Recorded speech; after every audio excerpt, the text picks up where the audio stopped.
സ്തോത്രം ചെയ്യുന്നു. പ്രിയ കുഞ്ഞുങ്ങൾ മുൻപോട്ട് കടന്നു വന്നിട്ട് ഈ പേപ്പർ എല്ലാവർക്കും ഒന്ന് ഡിസ്ട്രിബ്യൂട്ട് ചെയ്തേണേ. അവിടെയും കുറച്ച് കൊടുത്തേന്, രണ്ട് സൈഡിലുമായിട്ട്.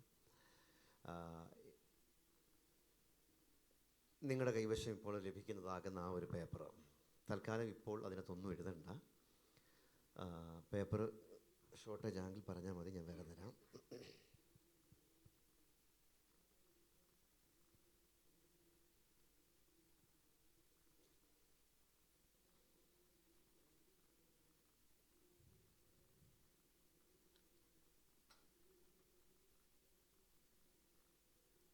ഈ പേപ്പറിൻ്റെ ഒരു വശത്ത്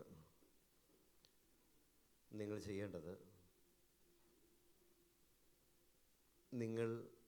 നിങ്ങളുമായിട്ട് ഏറ്റവും അടുത്ത് പരിചയമുള്ള വിശ്വാസിയല്ലാത്ത, രക്ഷിക്കപ്പെട്ട് സ്നാനപ്പെടാത്തതാകുന്ന, ഖത്തറിലുള്ളതാകുന്ന ഒരു 5 പേരുടെ പേര് ആദ്യം എഴുതുക. രണ്ടാമതായിട്ട് അടുത്ത ഒരു 5 പേര് ഖത്തറിന് വെളിയിലുള്ളതാകുന്ന 5 പേരുടെ പേര് എഴുതുക. അങ്ങനെ മൊത്തം 10 പേരുടെ പേര് നിങ്ങൾക്ക് ലഭിക്കും.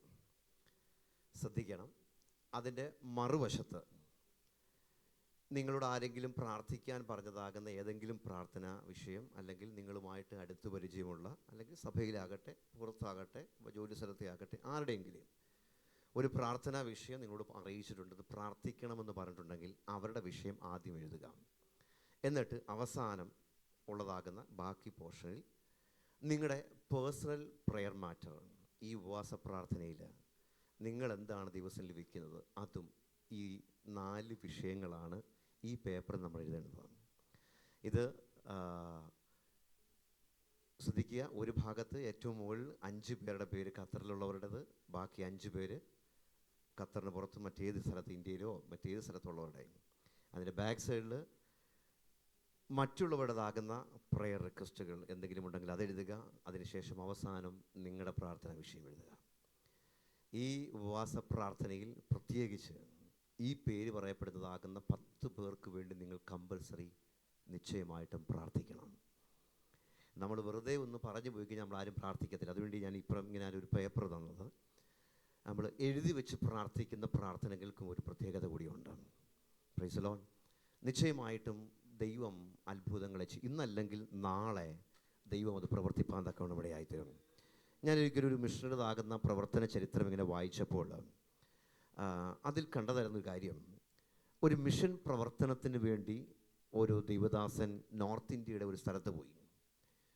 എന്നാൽ വളരെ ഏകദേശം 1 വർഷത്തോളം അദ്ദേഹം അവിടെ മിഷൻ പ്രവർത്തനം നടത്തിയിട്ടും ഒരൊറ്റ ആത്മാവിനെ നേടുവാൻ അദ്ദേഹത്തിന് കഴിഞ്ഞില്ല. താൻ ഒത്തിരി നിരാശനായി. അങ്ങനെ ലാസ്റ്റ് താൻ മടങ്ങി വന്നു. എന്നിട്ട് തൻ്റെ മിഷൻ പ്രവർത്തനങ്ങൾ മറ്റു സ്ഥലങ്ങളിലൊക്കെ ആയിട്ട് നടത്തി ഇങ്ങനെ വരുമ്പോൾ ഏകദേശം 15 വർഷം കഴിഞ്ഞപ്പോഴത്തേക്കും തനിക്കൊരു കാഴ്ചപ്പാടുണ്ടായി. 15 വർഷങ്ങൾക്ക് മുൻപ് താൻ പോയതാകത്ത അതേ ദേശത്തേക്ക് തനിക്ക് വീണ്ടും പോകണമെന്ന്. 15 വർഷങ്ങൾക്ക് ശേഷം ആ സ്ഥലത്ത് താൻ പോയപ്പോൾ 15 വർഷങ്ങൾക്കിപ്പുറം ആ ദേശം തൻ്റെതാകുന്ന പ്രവർത്തന ഫലമായി കർത്താവിനെ അറിയുവാൻ തക്കവണ്ണമിടയായി തീർന്നു. സ്തോത്രം. അപ്പോൾ ആ ദേശത്തിനു വേണ്ടി അദ്ദേഹം പ്രാർത്ഥിച്ചു കൊണ്ടിരുന്നു.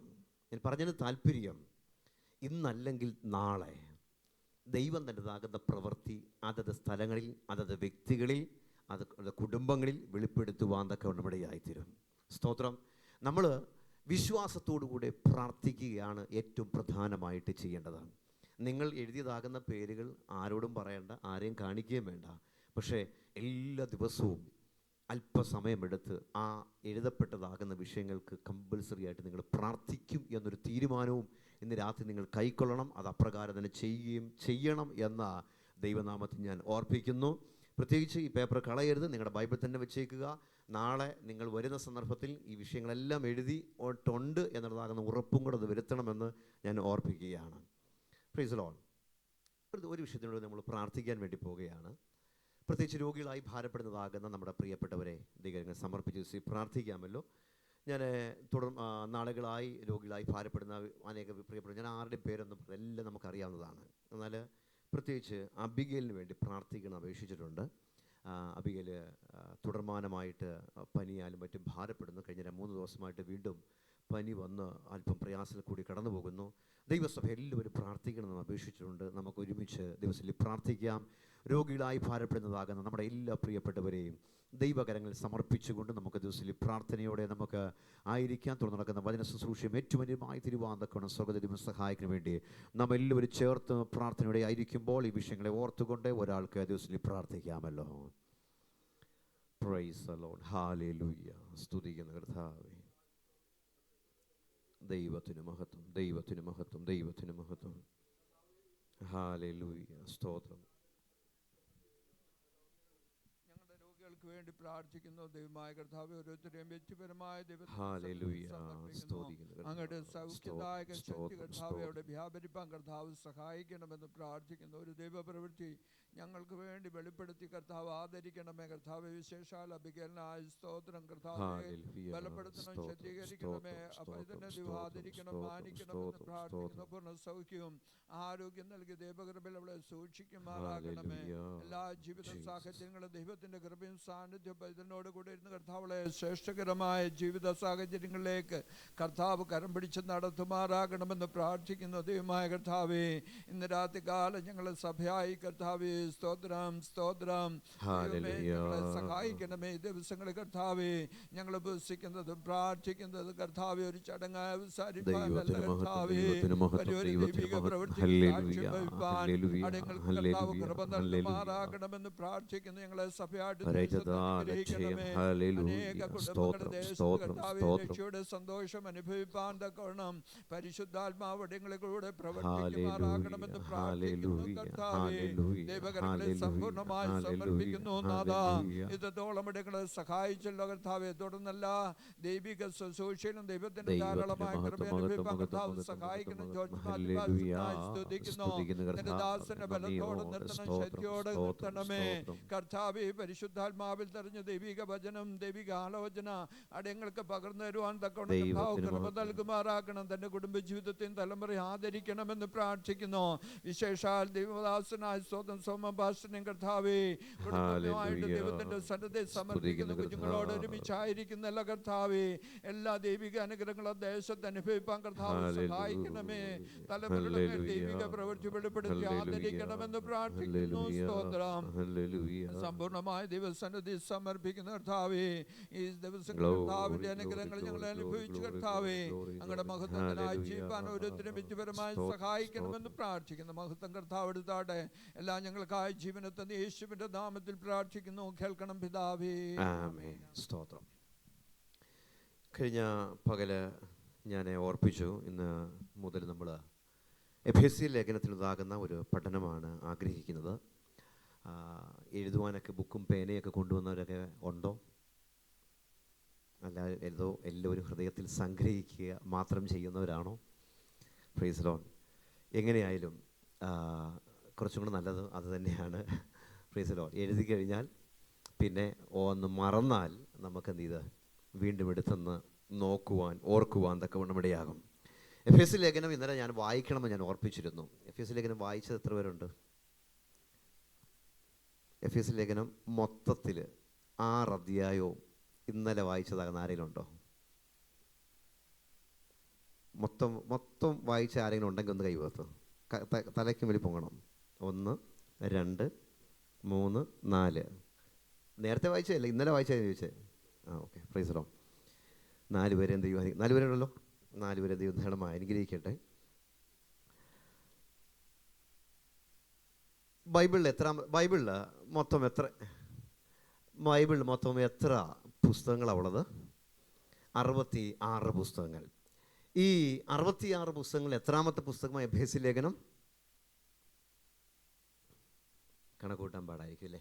39 + 10 എന്ന് കൂട്ടിയാൽ 49ാമത്തെ പുസ്തകമാണ് എഫേസ്യ ലേഖനം. പഴയ നിയമത്തിൽ എത്ര പുസ്തകങ്ങളാണ്? 39 പുസ്തകങ്ങൾ.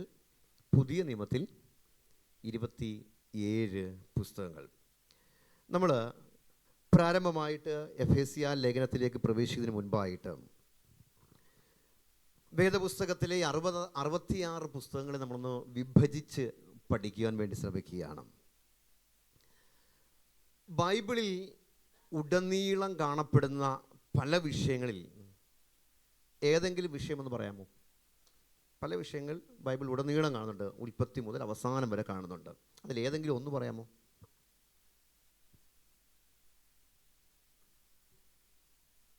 എല്ലാ പുസ്തകങ്ങളിലും റിപ്പീറ്റ് ചെയ്ത് വരുന്നതാകുന്ന ഒരു വിഷയം, പല വിഷയങ്ങളുണ്ട്. ഏതെങ്കിലും ഒന്ന്?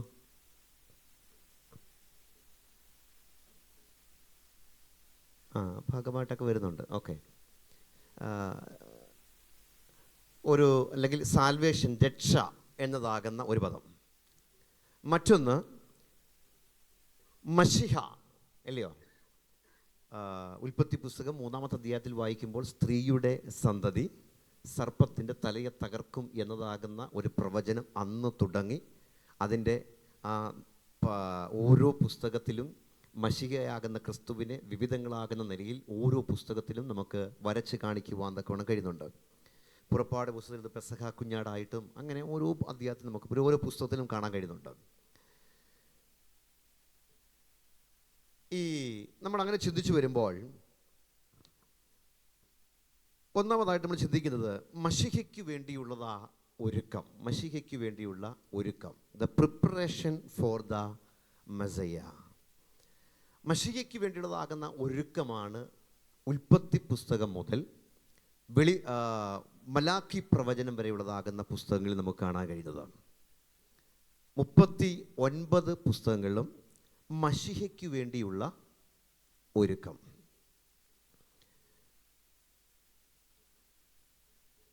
ഈ 39 പുസ്തകങ്ങളും കഴിഞ്ഞ് അല്ലെങ്കിൽ മലാക്കിയുടെ പുസ്തകം അവസാനിക്കുന്ന ഒരു വാക്കുണ്ട്, അറിയാമോ?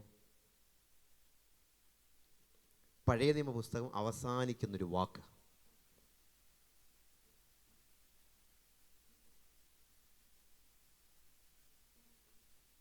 വാക്കാ ഞാൻ ചോദിച്ചു, ഒറ്റ വാക്ക്. നിരപ്പിക്കും എന്ന് പറഞ്ഞാണ് പഴയ നിയമ പുസ്തകം അവസാനിക്കുന്നത്. ആ വാക്യം ഒന്ന് വായിച്ചേ.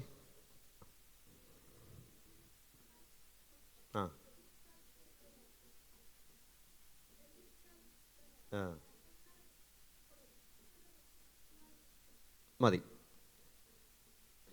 അവൻ വന്ന് നിരപ്പിക്കും. അപ്പോൾ ഒരു നിരപ്പിൻ്റെ ശുശ്രൂഷ അല്ലെങ്കിൽ ഒരു നിരപ്പ് പഴയ നിയമത്തിൻ്റെ പുസ്തകത്തിൻ്റെ ഒരു ഭാഗത്തും നമുക്ക് കാണാൻ കഴിയുന്നില്ല. Price the Lord. എന്ന് ചിന്തിക്കുമ്പോൾ യാഗകർമാദികൾ കൊണ്ട് മനുഷ്യനെ ദൈവത്തോട് ചേർത്ത് നിരപ്പിക്കുന്ന ഒരു ശുശ്രൂഷയുടെ പൂർത്തീകരണം പഴയ നിയമത്തിൽ ഒരിക്കലും സാധ്യമായിട്ടില്ല. ഓരോ വിധമാകുന്ന പാപങ്ങൾക്കും അവർ ചെയ്തതാകുന്ന പാപത്തിൻ്റെ പരിഹാരത്തിനു വേണ്ടി യാഗമൃഗത്തെ കൊണ്ടുവന്ന് യാഗം നിരന്തരം അർപ്പിച്ചുകൊണ്ടേയിരിക്കുകയാണ്. ഒരു നിരപ്പിൻ്റെതാകുന്ന അനുഭവം ഒരിക്കലും പൂർത്തീകരിക്കപ്പെടുന്നില്ല. തുടർമാനമായിട്ട് പ്രക്രിയ നടന്നുകൊണ്ടേയിരിക്കുകയാണ്. അപ്പോൾ പഴയ നിയമം അവസാനിക്കുമ്പോൾ പറയുകയാണ് അവൻ വന്ന് നിരപ്പിക്കും എന്ന് പറഞ്ഞാൽ പഴയ നിയമം അവസാനിക്കുമ്പോൾ ഒരു ഒരു പ്രവചനം വെളിപ്പെടുത്തി കൊടുക്കുകയാണ്. ഒരുവൻ വരാൻ വേണ്ടി പോകുന്നു. എന്തിനു വേണ്ടി? മനുഷ്യവർഗത്തെ ദൈവത്തോട് നിരപ്പിക്കുവാൻ തക്കവണ്ണം ഒരുവൻ വരാൻ വേണ്ടി പോകുന്നു. സ്തോത്രം. ഒരു വലിയ ഒരു ഉറപ്പേറിയ വാഗ്ദത്തം കൊടുത്താണ് പഴയ നിയമ പുസ്തകം അങ്ങനെ അവസാനിപ്പിക്കുന്നത്. സ്തോത്രം. ആ ഭാഗത്ത് നിന്ന് നമ്മൾ വീണ്ടും ചിന്തിക്കുമ്പോൾ വായിക്കാം. എഫേസ്യ ലേഖനം 2-ാം അധ്യായം 13 മുതലുള്ള വേദഭാഗങ്ങൾ.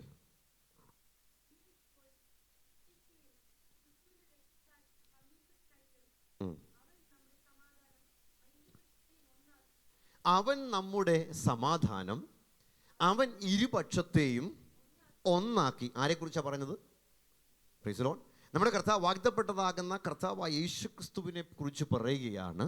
അവൻ നമ്മുടെ സമാധാനം, അവൻ ഇരുപക്ഷത്തെയും ഒന്നാക്കി. ഉം. ഉം.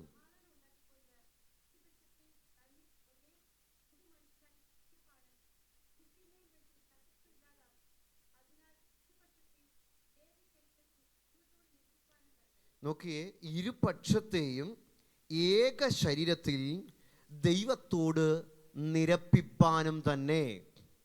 അപ്പോൾ കർത്താവായ യേശു ക്രിസ്തുവിൻ്റെ ദൗത്യം അവൻ എന്താണ് ചെയ്തത്? Price the Lord. രണ്ട് പക്ഷത്തായിരുന്നതാകുന്ന ആളുകൾ, ഇല്ലയോ? ഒരു പക്ഷത്ത് ദൈവം നിൽക്കുന്നു, മറുവശത്ത് മനുഷ്യൻ നിൽക്കുന്നു.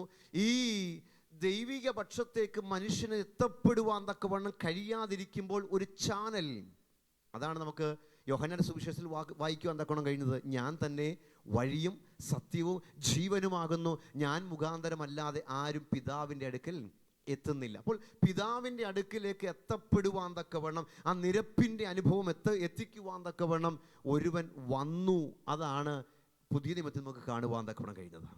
സ്തോത്രം. അവിടെ വായിക്കുന്നത് ഇരുപക്ഷത്തെയും ഏക ശരീരത്തിൽ ദൈവത്തോട് നിരപ്പിപ്പാനും തന്നെ. അടുത്തത് വീണ്ടും വായിച്ചേ.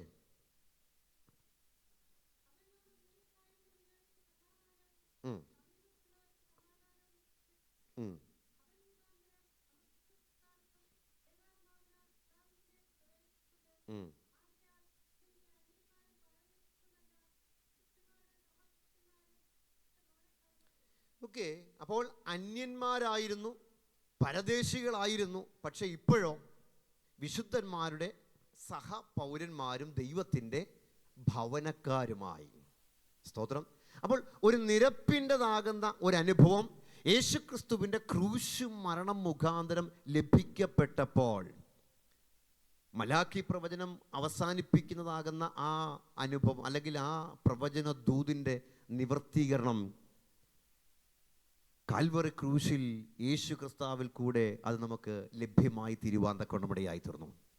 വീണ്ടും വായിക്കാം 2 കൊരിന്ത്യർക്ക് എഴുതിയ ലേഖനം 5-ാമത്തെ അധ്യായം, അതിൻ്റെ 18-19 വാക്യങ്ങൾ.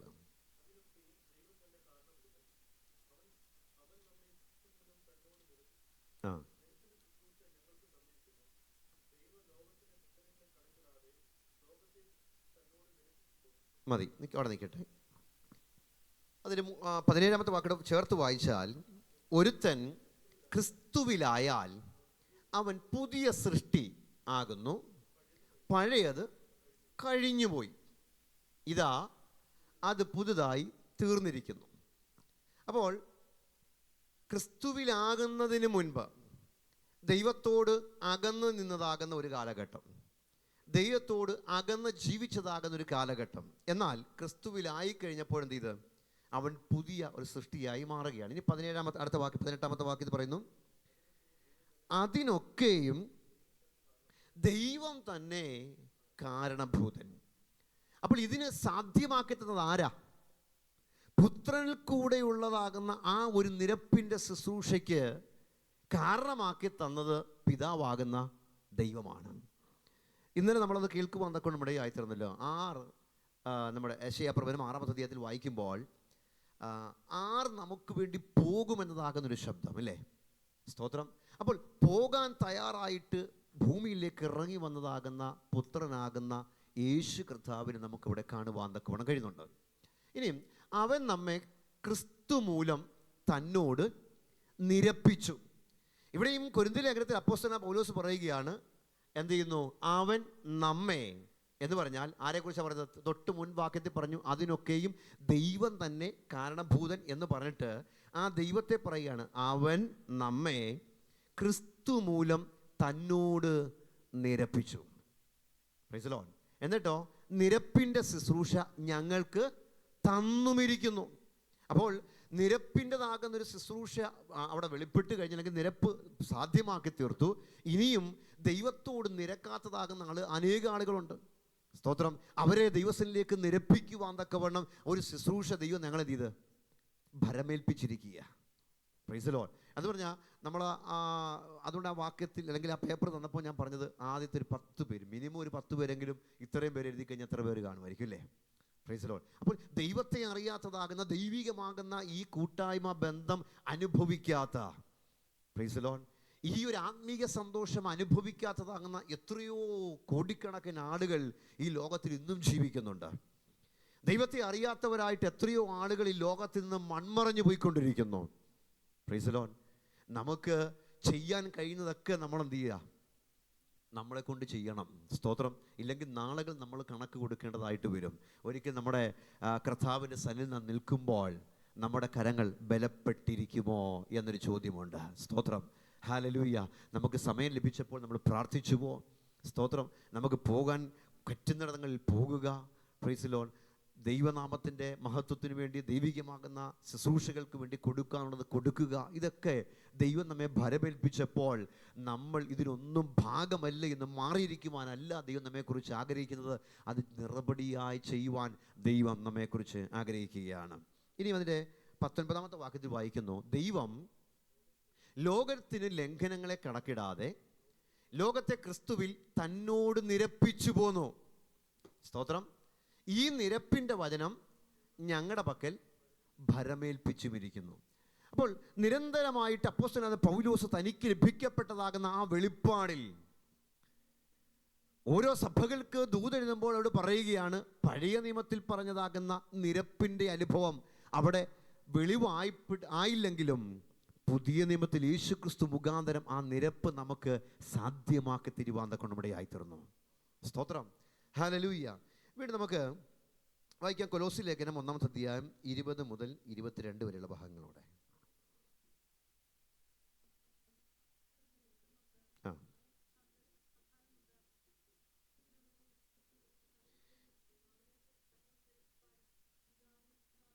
നമുക്ക് ഇവിടെയും പറയുന്നത് എന്താണ്? അവൻ ക്രൂശിൽ ചൊരിഞ്ഞ രക്തം കൊണ്ട് അവൻ മുഖാന്തരം ഒന്ന് സമാധാനം ഉണ്ടാക്കി. ഇനി ഭൂമിയിലുള്ളതോ സ്വർഗത്തിലുള്ളതോ സകലത്തെയും അവനെ കൊണ്ട് തന്നോട് നിരപ്പിപ്പാനും, പ്രൈസ് ലോർഡ്, പിതാവിന് പ്രസാദം തോന്നി. അപ്പോൾ നമ്മുടേതാകുന്ന എന്തെങ്കിലും ഒരു കഴിവ് കൊണ്ടോ നമ്മുടെ പ്രാപ്തി കൊണ്ടോ നമ്മുടെ ബലം കൊണ്ടോ ഒന്നുമല്ല നമുക്ക് ദൈവസന്നിധിയിലേക്ക് എത്തുവാൻ തക്കവണ്ണം കഴിഞ്ഞത്. സ്തോത്രം. ഇതൊന്നിനും നമ്മെ ദൈവത്തോട് അടുപ്പിക്കുവാനും തക്കവണ്ണം കഴിയത്തില്ല. അങ്ങനെ കഴിയത്തില്ല എന്ന് മനസ്സിലാക്കിയപ്പോൾ നോക്കി, ഞാൻ നേരത്തെ പറഞ്ഞതുപോലെ തന്നെ പഴയ നിയമത്തിൽ യാഗങ്ങൾ അർപ്പിച്ച് നിരന്തരം യാഗങ്ങൾ അർപ്പിച്ച് ഇങ്ങനെ മുമ്പോട്ട് പോയിക്കൊണ്ടിരിക്കുന്ന ഒരു കാലഘട്ടത്തിൽ ദൈവത്തിന് മനസ്സിലായി ഇതിങ്ങനെ തന്നെ പോകത്തേ ഉള്ളൂ. എന്നാൽ ഇവരെ ദൈവത്തോട് പൂർണ്ണമായിട്ടും അടുപ്പിക്കണം എന്നുള്ളതാകുന്ന ഒരാഗ്രഹത്തിൽ തൻ്റെ സ്വന്തം പുത്രനെ ഭൂമിയിലേക്ക് അയക്കുവാൻ കർത്താവ് മനസ്സ് തോന്നുവാൻ തക്കവണ്ണമിടയായി. സ്തോത്രം. അപ്പോൾ ദൈവത്തിനുള്ളതാകുന്ന ആ മനസ്സ്, ദൈവത്തിനുള്ളതാകുന്ന ആ ഒരു ഹൃദയം, സ്തോത്രം, അങ്ങനെ അവൻ നമ്മെ എന്ത് ചെയ്ത് ദൈവത്തോട് അടുപ്പിക്കുവാൻ പ്രസാദം തോന്നി. ഇനി വായിച്ചേ, മുമ്പേ 21-ാമത്തെ വാക്യം, മുമ്പേ ദുഷ്പ്രവർത്തികളാൽ നോക്കിയേ, മുമ്പേ ദുഷ്പ്രവർത്തികളാൽ മനസ്സുകൊണ്ട് അകന്നവര്. 2 ശത്രുക്കളുമായിരുന്ന നിങ്ങളെ. അപ്പം മനുഷ്യൻ്റെതാകുന്ന ആ ജീവിത അനുഭവം എങ്ങനെയാ നോക്കിയേ? റോമാലേഖനത്തിൽ പറയുന്നുണ്ട്, നമ്മളെപ്പോഴാണ് ദൈവം സ്നേഹിച്ചപ്പോഴാണ്? നാം പാപികളായിരുന്നപ്പോൾ അവൻ നമ്മെ സ്നേഹിച്ചു. നാം ശത്രുക്കളായിരുന്നപ്പോൾ അവൻ നമ്മെ സ്നേഹിച്ചു. നാം ബലഹീനരായിരുന്നപ്പോൾ അവൻ നമ്മെ സ്നേഹിച്ചു. ഇവിടെ പറയുന്നു, നമ്മൾ എന്ത് ചെയ്തു? മനസ്സുകൊണ്ട് ദുഷ്പ്രവർത്തികളാൽ അകന്നവരായിരുന്നപ്പോൾ, നമ്മൾ ശത്രുക്കളായിരുന്നപ്പോൾ. വായിച്ചേ, നോക്കിയേ, അങ്ങനെയുള്ള സന്ദർഭത്തിൽ നമ്മൾ എന്ത് ചെയ്തു? അവൻ്റെ മുൻപിൽ എങ്ങനെയാണ് നിർത്തിയേക്കുന്നത്? വിശുദ്ധരും നിഷ്കളങ്കരും കുറ്റമില്ലാത്തവരുമായി നിർത്തേണ്ടതിന്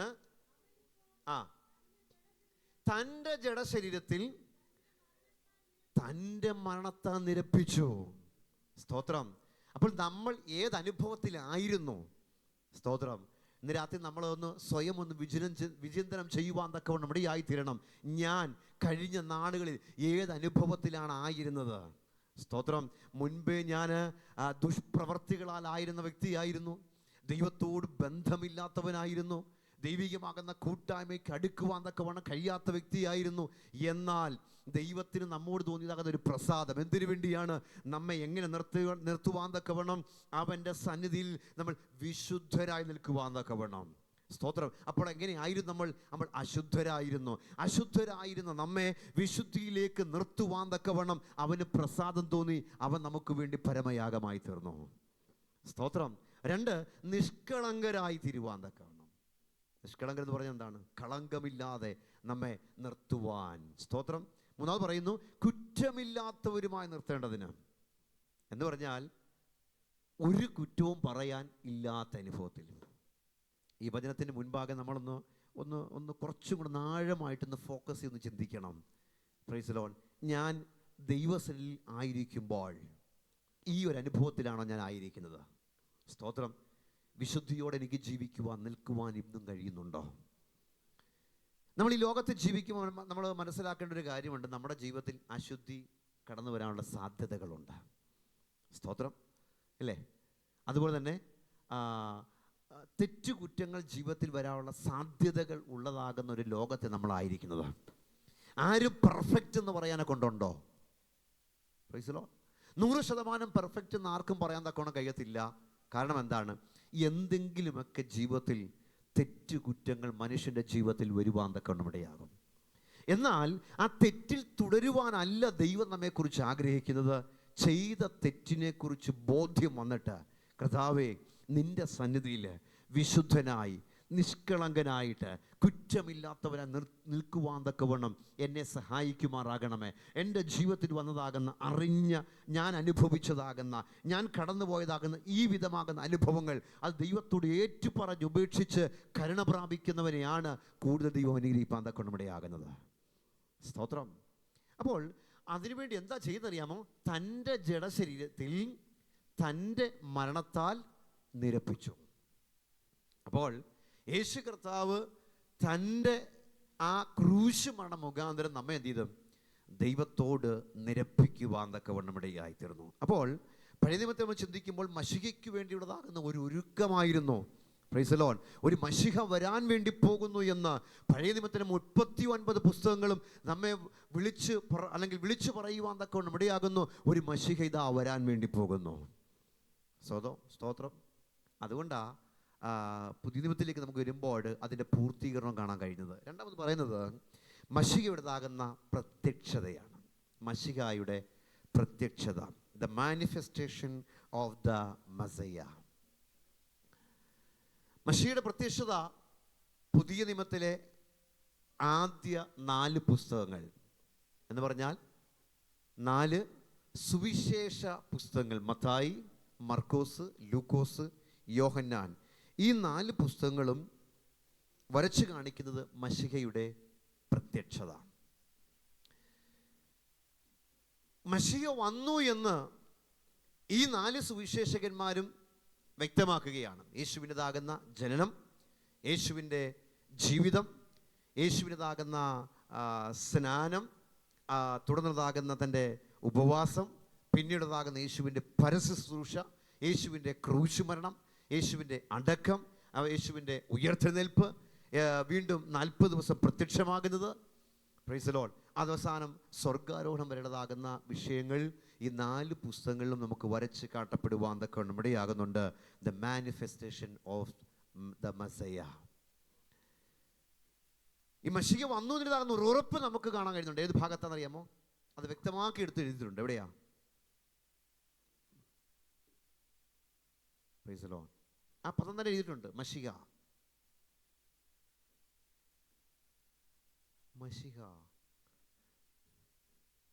ഞാൻ ആ പദം പറഞ്ഞാൽ നിങ്ങൾ മനസ്സിലാക്കും. യോഹന്നാൻ്റെ സുവിശേഷം 4-ാമത്തെ അധ്യായം. ആ വാക്യം ഒന്ന് വായിച്ചേ. യോഹന്നാൻ്റെ സുവിശേഷം 4-ാമത്തെ അധ്യായം 25-ാമത്തെ വാക്യം. 24 മുതൽ വായിച്ചു. ദൈവം ആത്മാവാകുന്നു, അവനെ നമസ്കരിക്കുന്നവർ ആത്മാവിലും സത്യത്തിലും നമസ്കരിക്കണം. അടുത്തത്, സ്ത്രീ അവനോട്. നോക്കി, യേശു കർത്താവും ശമര്യക്കാരത്തെ സ്ത്രീയുമായിട്ടുള്ള ഒരു സംഭാഷണമാണ്. ഈ സ്ത്രീ യേശുവിനോട് പറയുക, മശിഹ എന്ന് വെച്ചാൽ ക്രിസ്തു വരുന്നു എന്ന് ഞാൻ അറിയുന്നു. Price the Lord. എന്ന് പറഞ്ഞാൽ ഇവൾക്ക് മാത്രമുള്ള ഒരു അറിവല്ല. ന്യായപ്രമാണ പുസ്തകങ്ങൾ, പഴയ നിയമമാകുന്ന പുസ്തകങ്ങൾ മുഴുവനും വായിക്കുന്ന എല്ലാ യഹൂദനും വളരെ വ്യക്തമായിട്ട് അറിയാവുന്ന ഒരു വിഷയമായിരുന്നു എന്ത്? മശിഹ വരാൻ വേണ്ടി പോകുന്നു. അതാണ് ഞാൻ നേരത്തെ പറഞ്ഞത്, 39 പുസ്തകങ്ങളും വിളിച്ചറിയിക്കുന്ന ഒരു സത്യമുണ്ട്, ഒരു മശിഹ വരാൻ വേണ്ടി പോകുന്നു. അത് വായിച്ചതിൻ്റെ അനുഭവത്തിലാണ് ഈ ശമര്യക്കാരത്തി സ്ത്രീയും പറയുന്നത്, മശിഹ എന്ന് വച്ചാൽ ക്രിസ്തു വരുന്നു എന്ന് ഞാൻ അറിയുന്നു. അടുത്തത്, അവൻ വരുമ്പോൾ സകലവും അറിയിച്ചു തരും എന്ന് പറഞ്ഞു. അപ്പോൾ അവൾക്കറിയാവുന്ന ഒരറിവ്, പ്രൈസ് ദി ലോർഡ്, അവൾക്ക് മശിഹയെക്കുറിച്ച് അറിയാവുന്ന ആ അറിവ് അവൾ എന്ത് ചെയ്തു? യേശുവിനോട് പറയുകയാണ്. ഇത് പറഞ്ഞപ്പോൾ യേശുവിൻ്റെ മറുപടി എന്തായിരുന്നു? നിന്നോട് സംസാരിക്കുന്ന ഞാൻ തന്നെ മശിഹ എന്ന് പറഞ്ഞു. ഇതാ ഞാൻ നേരത്തെ പറഞ്ഞത്, മശിഹയുടേതാകുന്ന പ്രത്യക്ഷതയാണ് ആദ്യത്തെ 4 പുസ്തകങ്ങൾ പറയുന്നത് യേശു കർത്താവ് പ്രത്യക്ഷമായി എന്ന. സ്തോത്രം. പ്രത്യേകിച്ച് യോഹന്നാൻ മറ്റു 3 സുവിശേഷകന്മാരും പറയാത്തതാകുന്ന കാര്യം എടുത്തു പറയുന്നുണ്ട്. ഈ ശമര്യക്കാരത്തി സ്ത്രീയുമായിട്ടുള്ളതാകുന്ന സംഭാഷണം മറ്റു 3 സുവിശേഷകന്മാരും പറയുന്നില്ല. എന്നാൽ കുറച്ചും കൂടെ ഫോക്കസ് ചെയ്ത് യോഹന്നാൻ അപ്പോസ്തലൻ ഈ കാര്യം രേഖപ്പെടുത്തുവാൻ തക്കവണ്ണമിടയായി. അതാ പറയുന്നത്, കർത്താവ് എന്താ പറഞ്ഞത്? നിന്നോട് സംസാരിക്കുന്ന ഞാൻ തന്നെ മശിഹ എന്ന് പറഞ്ഞു. ഓക്കെ. അപ്പോൾ നൂറ്റാണ്ടുകളായിട്ട് അവരുടെ പൂർവ്വപിതാക്കന്മാർ നോക്കി കാത്തിരുന്നതാകുന്ന മശിഹ ഇതാ ഓൾറെഡി പ്രത്യക്ഷമായിരിക്കുക. Praise the lord. അപ്പോൾ പുതിയ നിയമത്തിലെ 4 പുസ്തകങ്ങൾ നമുക്കത് മനസ്സിലാക്കുവാൻ തക്കണം കഴിയുന്നത് മാനിഫെസ്റ്റേഷൻ ഓഫ് ദ മസയ്യ. അടുത്തത് the proclamation about the messiah. യേശുവിനെ കുറിച്ചുള്ള പ്രഘോഷണമാണ്. യേശുവിനെ കുറിച്ചുള്ള പ്രഘോഷണം, the proclamation about the messiah. ഈ ഭാഗം കാണുന്നത് പുതിയ നിയമത്തിലെ 5-ാമത്തെ പുസ്തകമാകുന്ന അപ്പോസ്തലപ്രവൃത്തിയുടെ പുസ്തകമാണ്. മശിഹയെക്കുറിച്ചുള്ളതാകുന്ന പ്രൊക്ലമേഷൻ, സ്തോത്രം, പ്രഘോഷണം എന്ന് പറയാൻ കാരണം, അപ്പോസ്തലപ്രവൃത്തിയുടെ പുസ്തകം നമ്മൾ ആദ്യോടൊന്ന് പരിശോധിച്ചു കഴിഞ്ഞാൽ പ്രസംഗമായിട്ടും ടീച്ചിങ് ആയിട്ടും എത്ര എണ്ണം ഉണ്ടെന്ന് അറിയാമോ?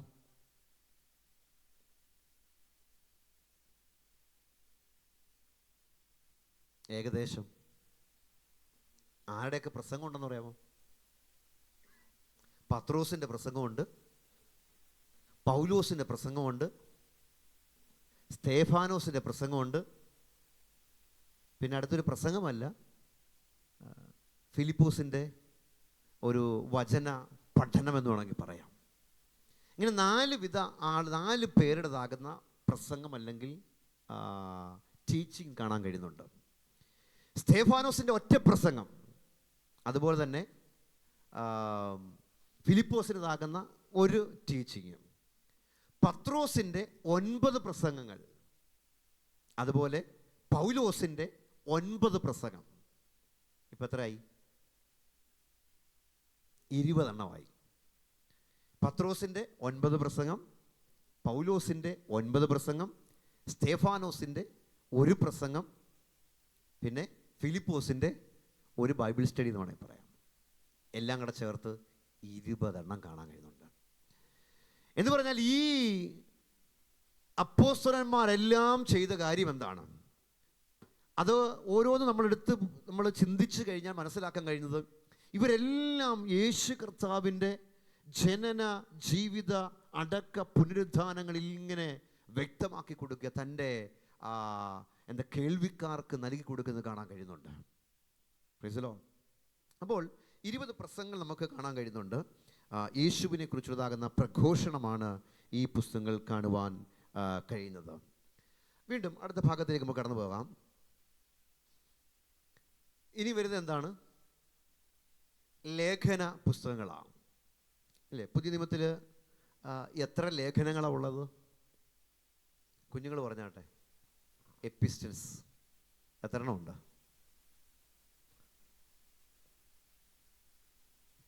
14 എപ്പിസ്റ്റൽസ്. പെണ്ണിച്ചാൻ പറഞ്ഞു കൊടുത്തിട്ടും കുഞ്ഞുങ്ങൾ കേൾക്കുന്നില്ല എന്നുള്ളതാ. എത്ര ലേഖനമുണ്ട്? മൊത്തം 21 ലേഖനങ്ങളാണ് അല്ലേ? നിങ്ങൾ ഉദ്ദേശിച്ചത് 14 അപ്പോസ്തലനാകുന്ന പൗലോസ് എഴുതിയ ലേഖനങ്ങൾ. ആ ഒരു ചിന്തയിൽ വന്നല്ലോ, സ്തോത്രം. അപ്പോൾ 21 ലേഖനങ്ങൾ നമ്മൾ കാണാൻ കഴിഞ്ഞത് ക്രിസ്തുവിനെ കുറിച്ചും സഭയെക്കുറിച്ചുമുള്ള ദൈവശാസ്ത്ര വിശകലനമാണ്. ക്രിസ്തുവിനെക്കുറിച്ചും സഭയെക്കുറിച്ചുമുള്ള ദൈവശാസ്ത്ര വിശകലനം, the theological explanation about the Christ and the church. 21 ലേഖനങ്ങളിലും ഈ വിഷയമാണ് കൂടുതൽ കൈകാര്യം ചെയ്യുന്നത്. പ്രത്യേകിച്ച് യേശുവിൻ്റെ മനുഷ്യത്വത്തിൻ്റെ തിളക്കവും യേശുവിൻ്റെ ദൈവത്വത്തിൻ്റെ മഹത്വമാണ് ഈ 21 ലേഖനങ്ങൾ നമുക്ക് കാണാൻ കഴിയുന്നത്. ഇതിൽ പ്രധാനമായിട്ടും സഭ എന്താണ്, സഭയിൽ എങ്ങനെയായിരിക്കണം, അതുകൊണ്ടാണ് പ്രത്യേകിച്ച് കൂടുതലും ഇത് ഭാഗങ്ങളൊക്കെ, അല്ലെങ്കിൽ റോമാലേഖനം മുതൽ യൂദയുടെ ലേഖനം വരെ 21 ലേഖനങ്ങളും നമ്മൾ പഠിക്കുമ്പോൾ കാണാൻ കഴിയുന്നത് കൂടുതലും സഭകൾക്കോ അല്ലെങ്കിൽ സഭയിലുള്ളതാകുന്ന വ്യക്തികൾക്കോ അല്ലെങ്കിൽ ഇടയ ശുശ്രൂഷ ചെയ്യുന്നവർക്കോ എഴുതിയ ലേഖനമാണ് എന്ന് നമുക്ക് കാണുവാൻ കഴിയുന്നുണ്ട്. അപ്പോൾ 21 ലേഖനങ്ങൾ, അതിൻ്റെ പിന്നീട് വിഭജനത്തിലേക്ക് നമ്മൾ വീണ്ടും പിന്നീട് വരുന്നതായിരിക്കും. ഞാൻ മുൻപോട്ട് പോകട്ടെ. അവസാനത്തെ പുസ്തകമാകുന്ന വെളിപ്പാട് പുസ്തകം, അവിടെ എന്താ പറയുന്നത്? മശിഹായുടെ രാജവാഴ്ച, ദ റെയിൻ ഓഫ് മസയ്യ, മശിഹയുടെ രാജവാഴ്ച. വെളിപ്പാട് പുസ്തകം നമ്മൾ കഴിഞ്ഞതിൻ്റെ മുൻപത്തെ വർഷം ബൈബിൾ സ്റ്റഡി ആയിട്ട് പഠിച്ചൊരു പുസ്തകമാണ്. Price the Lord. ആ വെളിപ്പാട് പുസ്തകത്തിൽ അതിൻ്റെ 1-ാമത്തെ അധ്യായം യേശുക്രിസ്തുവിൻ്റെ മഹത്വപൂർണ്ണമാകുന്ന ദർശനം, 2-3 അധ്യായങ്ങൾ സഭയ്ക്കുള്ളതാകുന്ന ദൂതുകൾ, 4 മുതലുള്ള അധ്യായങ്ങളിൽ 22 വരെയുള്ളതാകുന്ന അധ്യായങ്ങളിൽ യേശു കർത്താവിൻ്റെ വരവിന് ശേഷം നടക്കുന്ന വിഷയങ്ങൾ, നിത്യത വരെയുള്ള കാര്യങ്ങൾ ആണ് നമുക്ക് വെളിപ്പാട് പുസ്തകത്തിൻ്റെ ബാക്കി 19 അധ്യായങ്ങളിൽ കാണാൻ കഴിയുന്നത്. അപ്പോൾ വെളിപ്പാട് പുസ്തകത്തിൽ എന്താണ് കാണുന്നത്? മശിഹായുടെ രാജവാഴ്ച. ഇങ്ങനെ 66 പുസ്തകങ്ങൾ നമുക്ക് ഒന്ന് ഡിവൈഡ് ചെയ്ത് ചിന്തിക്കുവാൻ തക്കോണം കഴിയും. നമ്മൾ ചിന്തിക്കാൻ വേണ്ടി പോകുന്ന പുസ്തകം എഫേസ്യ ലേഖനമായതുകൊണ്ട് തന്നെ ലേഖനങ്ങളെ സെപ്പറേറ്റ് ചെയ്ത് നമുക്കൊന്ന് വിഭജിച്ച് നമുക്കൊന്ന് മനസ്സിലാക്കാം. ലേഖനങ്ങൾ എന്നും കാലിക പ്രാധാന്യമുള്ളതാണ്. കൊരിന്ത് ലേഖനം എന്തിനാ DPS സഭയ്ക്കെന്ന് ചോദിക്കാം അല്ലേ? റോമാലേഖനം എന്തിനാ നമുക്കെന്ന് ചോദിക്കാം. കാരണം അതെന്താ? റോമർക്ക് എഴുതിയതോ കൊരിന്ത്യർക്ക് എഴുതിയതോ എന്ന് ചോദിക്കാൻ സാധ്യതയുള്ള അനുഭവങ്ങളുണ്ട്. എന്തുകൊണ്ടാണ് ഈ ലേഖനങ്ങൾ അല്ലെങ്കിൽ ഈ കത്തുകൾ എന്ന് വേണമെങ്കിൽ പറയാം തിരുവചനത്തിൽ സഭകൾക്ക് നൽകി കൊടുത്തത് ഇന്നും പ്രസക്തിയുണ്ടെന്ന് പറയുന്നത്? ആ കാലഘട്ടത്തിൽ ദൈവസഭകൾ അഭിമുഖീകരിച്ചതാകുന്ന, ആ കാലഘട്ടത്തിൽ ദൈവസഭകൾ കടന്നുപോയതാകുന്ന ഓരോരോ അനുഭവങ്ങൾ, പ്രൈസ് ദി ലോർഡ്, അവർ ചെയ്തതാകുന്ന നല്ല കാര്യമുണ്ട്, ആകാത്ത കാര്യമുണ്ട്, തെറ്റായ കാര്യങ്ങളെ ക്രമപ്പെടുത്തുന്നതാകുന്ന കാര്യങ്ങൾ നമുക്ക് കാണാൻ കഴിയുന്നുണ്ട്. അതൊക്കെ ഇന്നത്തെ കാലഘട്ടത്തിലും സഭകളിൽ ഉണ്ട്. അതുകൊണ്ട് തന്നെ ഇതിന് കാലിക പ്രാധാന്യം ഉണ്ട്. സ്തോത്രം. ഈ 21 ലേഖനങ്ങളെ നമുക്ക് ഡിവൈഡ് ചെയ്ത് പഠിച്ചാൽ, ഒന്നാമതായിട്ട് നമുക്ക് ചിന്തിക്കാം രക്ഷാ തത്വശാസ്ത്രപരമായ ലേഖനങ്ങൾ. രക്ഷാ തത്വശാസ്ത്രപരമായ ലേഖനങ്ങൾ എന്ന് പറഞ്ഞാൽ എന്താണ്? രക്ഷയ്ക്ക് പ്രാധാന്യം, എല്ലാ പുസ്തകങ്ങളിലും രക്ഷയ്ക്ക് പ്രാധാന്യമുണ്ടെങ്കിലും ചില പുസ്തകങ്ങൾ കുറച്ചുകൂടെ കൂടുതൽ രക്ഷ സംബന്ധമാകുന്ന വിഷയങ്ങളെ കൂടുതൽ പഠിപ്പിക്കുന്നത് കാണാൻ കഴിയുന്നുണ്ട്. മനസ്സിലോ? എന്താണത്? ഏതൊക്കെ പുസ്തകങ്ങളാണ്? 3 പുസ്തകങ്ങളത്. ഒന്ന് റോമാലേഖനം, 1 കൊരിന്ത്യർ ലേഖനം, 2 കൊരിന്ത്യർ ലേഖനം. ഈ 3 പുസ്തകങ്ങളുമാണ് രക്ഷാ തത്വശാസ്ത്രപരമായ ലേഖനങ്ങൾ എന്നറിയപ്പെടുന്നത്.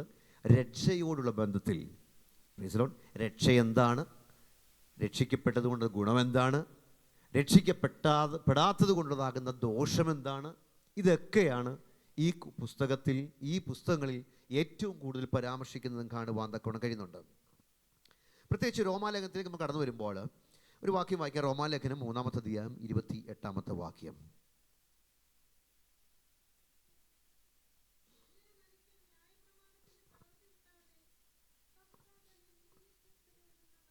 മതി. രക്ഷയോടുള്ള ബന്ധത്തിൽ റോമർക്ക് ലേഖനം എഴുതുമ്പോൾ ഈ പുസ്തകത്തിൽ കൂടുതൽ ഫോക്കസ് ചെയ്യുന്നതാകുന്നൊരു പ്രധാന വിഷയമുണ്ട്. ജസ്റ്റിഫിക്കേഷൻ ബൈ ഫെയ്ത്ത്, വിശ്വാസത്താലുള്ള നീതീകരണം. അതാണ് ഈ വാക്യത്തിൽ പറയുന്നത്. അങ്ങനെ മനുഷ്യൻ ന്യായപ്രമാണത്തിൻ്റെ പ്രവൃത്തി കൂടാതെ വിശ്വാസത്താൽ തന്നെ നീതീകരിക്കപ്പെടുന്നു എന്ന് നാം അനുമാനിക്കുന്നു. അപ്പോൾ വിശ്വാസത്താലാണ് നീതീകരണമെന്ന് കുറച്ചുകൂടെ ഫോക്കസ് ചെയ്ത് ആര് പറയുന്നുണ്ട്? റോമർക്ക് എഴുതിയ ലേഖനത്തിൽ അപ്പോസ്തലനായ പൗലോസ് പറയുന്നുണ്ട്. എന്നാൽ ഇതിന് നേരെ മറ്റൊരു മറുവശമുണ്ട്. അത് നമുക്ക് പിന്നീട് വരുമ്പോൾ ഞാൻ പറയാം. ഇനി കൊരിന്ത്യർ ലേഖനത്തിൽ വരെ 2 കൊരിന്ത്യർക്ക് എഴുതിയ ലേഖനം 7-ാമത്തെ അധ്യായം 1-ാമത്തെ വാക്യം.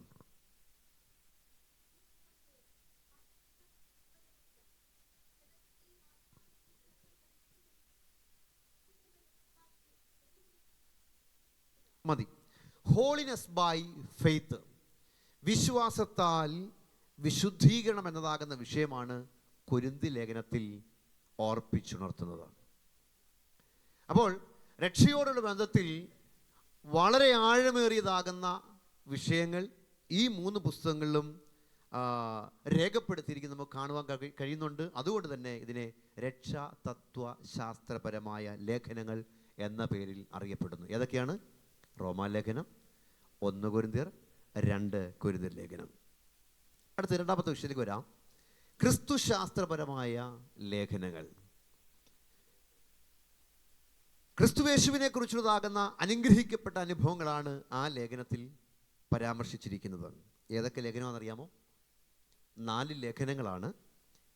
എഫേസ്യ ലേഖനം, ഫിലിപ്പിയ ലേഖനം, കൊലോസ്യ ലേഖനം, അതുപോലെ ഫിലേമോൻ്റെ ലേഖനം. ഈ 4 ലേഖനങ്ങളെ വേറൊരു പേരിൽ അറിയപ്പെടുന്നു. അറിയാമോ?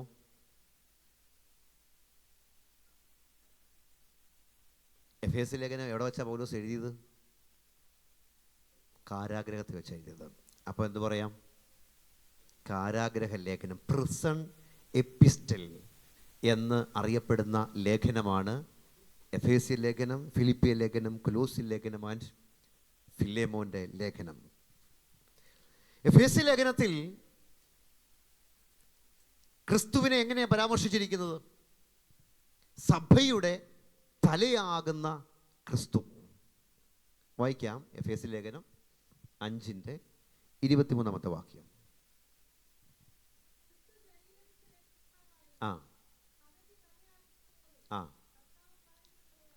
അതിൻ്റെ മുൻ വാക്യമുകൾ വായിച്ചു തുടങ്ങുമ്പോൾ വായിക്കേണ്ട. അവിടെ ഒരു കുടുംബജീവിതത്തിലുള്ള ബന്ധത്തിൽ എങ്ങനെയായിരിക്കണമെന്ന് പറഞ്ഞിട്ട്, സ്തോത്രം, സഭയും ക്രിസ്തുവുമായിട്ടുള്ള ബന്ധത്തെയും അവിടെ ചൂണ്ടിക്കാണിക്കുന്നത് കാണാൻ കഴിയുന്നുണ്ട്. ക്രിസ്തു ശരീരത്തിൻ്റെ രക്ഷിതാവായി സഭയ്ക്ക് തലയാകുന്നു. അപ്പോൾ എഫേസ്യ ലേഖനത്തിൽ സഭയുടെ തലയാകുന്ന ക്രിസ്തുവിനെ കാണാൻ കഴിയുന്നുണ്ട്. ഇനിയും ഫിലിപ്പിയ ലേഖനത്തിലേക്ക് വരുമ്പോൾ 2:5 മുതൽ 8 വരെയുള്ള വാക്യങ്ങൾ നമുക്ക് കാണാപ്പാടം അറിയാവുന്നൊരു വാക്യമാണ്. ക്രിസ്തുയേശുവിലുള്ള ഭാവം തന്നെ നിങ്ങളിലും ഉണ്ടായിരിക്കട്ടെ. അവൻ ദൈവരൂപത്തിലിരിക്കെ ദൈവത്തോടുള്ള സമത്വം മുറുകെ പിടിക്കണമെന്ന് വിചാരിക്കാതെ ദാസരൂപമെടുത്തു. മനുഷ്യ സാദൃശ്യത്തിലായി തന്നെത്താനൊഴിച്ചു വേഷത്തിൽ മനുഷ്യനായി വിളങ്ങി തന്നെത്താൻ താഴ്ത്തി മരണത്തോളം, ക്രൂശിലെ മരണത്തോളം തന്നെ അനുസരണമുള്ളവനായി തീർന്നു. സ്തോത്രം. അടുത്ത വാക്കിടെ വായിച്ചേ.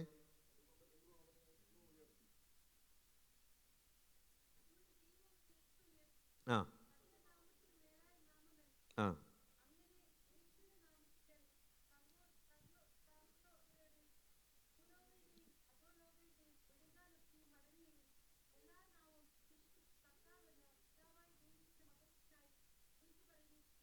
മതി.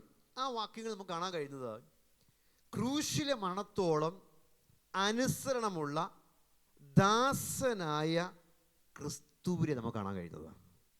പ്രശ്നോ എഫേസ്യരിലെ എന്താ കണ്ടത്? സഭയുടെ തലയാകുന്ന ക്രിസ്തു. ഫിലിപ്പിയ രംഗത്തിലോ ക്രൂശിലെ മരണത്തോളം അനുസരണമുള്ള ദാസനായ ക്രിസ്തുവിനെ കാണാൻ കഴിയുന്നുണ്ട്. Price the Lord. എങ്ങനെയാ കർത്താവിൻ്റെ അനുഭവം? അവൻ ദൈവരൂപത്തിലിരിക്കെ, പ്രൈസ് ദി ലോർഡ്, ദൈവത്തോടുള്ള സമത്വം മുറുകെ പിടിക്കണമെന്ന് വിചാരിക്കാതെ ദാസരൂപമെടുത്തവൻ മനുഷ്യ സാദൃശ്യത്തിലായി വരികയാണ്. സ്തോത്രം. അതുകൊണ്ട് നമ്മൾ പാടുന്നത് തേടി വന്നു ദോഷിയാം എന്നെയും നാഥ എന്ന പാട്ട്. ആ പാട്ടിൻ്റെ ചില വരികളൊന്ന് ചേർന്നൊന്ന് പാടിയേ. തേടി വന്നോ ദോഷിയാമെന്നെയും നാഥ, തേടി വന്നോ ദോഷിയാമെന്നെയും നാഥ, ഇത്രമാം സ്നേഹം ഉയിർ കൊടുത്തെനിക്കായി, ഇത്രമാം സ്നേഹം ഉയിർ കൊടുത്തെനിക്കായി, മന്നവ വർണ്ണിപ്പാനെഴുതല്ല എനിക്ക്, മന്നവ വർണ്ണിപ്പാനെഴുതല്ല എനിക്ക്, തേടി വന്നോ ദോഷിയാമെന്നെയും നാഥ, തേടി വന്നോ ദോഷിയാമെന്നെയും നാഥ. ഹല്ലേലൂയ. അപ്പൊ നമ്മെ തേടി വന്നതാകുന്ന ഒരു ദൈവസ്നേഹം. സ്തോത്രം. അപ്പോൾ മരണത്തോളം, ക്രൂശിലെ മരണത്തോളം അനുസരണമുള്ളവനായി തീർന്ന ക്രിസ്തുവിനെയാണ് ഫിലിപ്പിയ ലേഖനത്തിൽ കാണാൻ കഴിയുന്നത്. നമ്മൾ ചിന്തിക്കുന്നത് ക്രിസ്തു ശാസ്ത്രപരമായ ലേഖനങ്ങളാണ്, 4 ലേഖനങ്ങൾ. മൂന്നാമത് കൊലോസി ലേഖനത്തിലേക്ക് കടന്നു വരാം. കൊലോസി ലേഖനം 1-ാമത്തെ അധ്യായം 13 മുതലുള്ള വേദഭാഗങ്ങൾ വായിക്കാം. ആ ആ നോക്കി, പൗലോസിൻ്റെ ഒരു അപേക്ഷ നോക്കിയേ. എന്താ പൗലോസ് അപേക്ഷിക്കുന്നത്? നമ്മെ ഇരുട്ടിൻ്റെ അധികാരത്തിൽ നിന്ന് വിടുവിച്ച്, പ്രൈസ് ദി ലോർഡ്, തൻ്റെ സ്നേഹസ്വരൂപനായ പുത്രൻ്റെ രാജ്യത്തിലാക്കി വയ്ക്കുകയും ചെയ്ത പിതാവിനെ സന്തോഷത്തോടെ സ്തോത്രം ചെയ്യുന്നവരാകണം. Praise the lord. ഹല്ലേലൂയ. അപ്പോൾ ഒരു സ്തോത്രം പറയുന്നത് എന്തിനു വേണ്ടിയാ? ഈ സ്തോത്രം പറഞ്ഞ സ്തോത്രത്തിന് വിലയില്ലെന്ന് നമ്മൾ ചിന്തിക്കരുത്. ചുമ്മാ ഇങ്ങനെ ഇടയ്ക്ക് ഒരു കൊഴുപ്പുണ്ടാകാനോ അല്ലെങ്കിൽ ഒരു ഗ്യാപ്പ് ഒഴിവാക്കാൻ വേണ്ടി പറയുന്നതൊന്നുമല്ല. Praise the lord. ഹല്ലേലൂയ. ഇതിനൊക്കെ ഒരു വലിയ വിലയുണ്ട്. സ്തോത്രം. ഹല്ലേലൂയ. ഇവിടെ പറയുന്നത് എന്തിനു വേണ്ടിയാണ്? പൗലോസ് പറയുകയാണ്, ദൈവത്തിന് നമ്മൾ എന്തിനാ സ്തോത്രം ചെയ്യേണ്ടത്? സ്തോത്രം. കൊരിന്ത്യർ ലേഖനം 9-ാമത്തെ അധ്യായം 15-ാമത്തെ വാക്യത്തിൽ പൗലോസ് പറയുന്നു, പറഞ്ഞു തീരാത്ത ദാന നിമിത്തം ദൈവത്തിന് സ്തോത്രം ചെയ്യുന്നു. അപ്പോൾ ദൈവം ചെയ്തതാകുന്ന ഏത് ഉപകാരമായിക്കൊള്ളട്ടെ, പ്രൈസ് ദി ലോർഡ്, സകലത്തിനും സ്തോത്രം ചെയ്യുവാനല്ലാതെ നമുക്ക് എന്താ കഴിയുന്നത്? Price the Lord. ഇന്ന് രാത്രി നമ്മൾ ചിന്തിക്കുവാൻ കൊണ്ട് ഇടയാകണം. പൗലോസ് അപ്പോസ്തലൻ തൻ്റെ വായനക്കാരാകുന്ന കൊലോസ്യ സഭയെ ഓർപ്പിച്ചുണർത്തുകയാണ് നമ്മെ ഇരുട്ടിൻ്റെ അധികാരത്തിൽ നിന്ന്. അത് പത്രോസ് അപ്പോസ്തലൻ പറയുമ്പോൾ എന്താ പറയുന്നത്?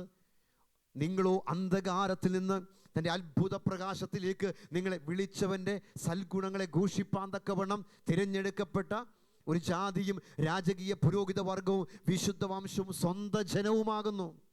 അപ്പോൾ എവിടെ നമ്മളെ വിളിച്ചത്? അന്ധകാരത്തിൽ നിന്ന് അത്ഭുത പ്രകാശത്തിലേക്ക് നമ്മെ വിളിച്ചതാണ്. അത് തന്നെയാണ് പൗലോസ് ഇവിടെ പറയുന്നത്. ഇരുട്ടിൻ്റെ അധികാരത്തിൽ നിന്ന് എവിടേക്ക് വിളിച്ചു? സ്നേഹസ്വരൂപനാകുന്ന പുത്രൻ്റെ രാജ്യത്തിൽ നമ്മളെ ആക്കി വെച്ചിരിക്കുക. അപ്പം നമ്മുടെ ആ ഒരു പൊസിഷൻ, ആ പദവി നമ്മൾ മറന്നു പോകരുത്. സ്തോത്രം. ഇരുട്ടിൻ്റെ അധികാരത്തിലും പാപത്തിൻ്റെതാകുന്ന അനുഭവത്തിലും ആർക്കും ദയ തോന്നാതെ കിടന്നതാകുന്ന ഒരു സാഹചര്യത്തിൽ നിന്ന് അവൻ നമ്മെ വിളിച്ച് എവിടെ കൊണ്ടുവന്നു? സ്നേഹസ്വരൂപനായ പുത്രൻ്റെ രാജ്യത്തിലാക്കി. സ്തോത്രം. ആ പദമൊക്കെ ഭയങ്കര ചിന്തിക്കേണ്ട വാദം തന്നെയാണ്. സ്നേഹസ്വരൂപനായ പുത്രൻ. ഹല്ലേലൂയ. അപ്പോൾ പുത്രൻ്റെ ആ സ്നേഹത്തിൻ്റെ വലിപ്പമാണ് വിളിച്ച് കാണിക്കുന്നത്. ഓക്കെ, നമ്മെ ഏതെങ്കിലും ഒരു വലിയൊരു സ്ഥാനത്ത് കൊണ്ടിരുത്താൻ ആർക്കെങ്കിലും തോന്നുമോ? അല്ലേ?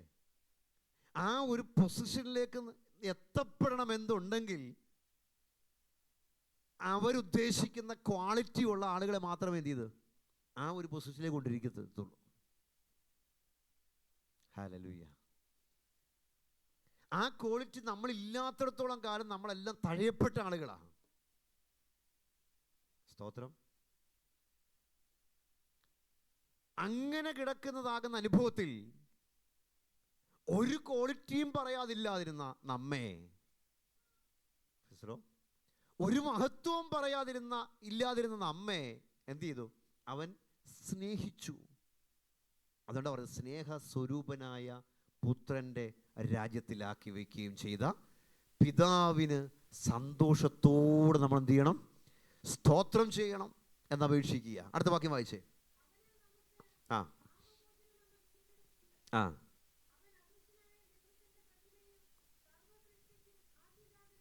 നോക്കി, അവൻ നമുക്ക് പാപമോചനം എന്ന വീണ്ടെടുപ്പുണ്ട്. അതാണ് റിഡംഷൻ. വീണ്ടും വായിക്കാം.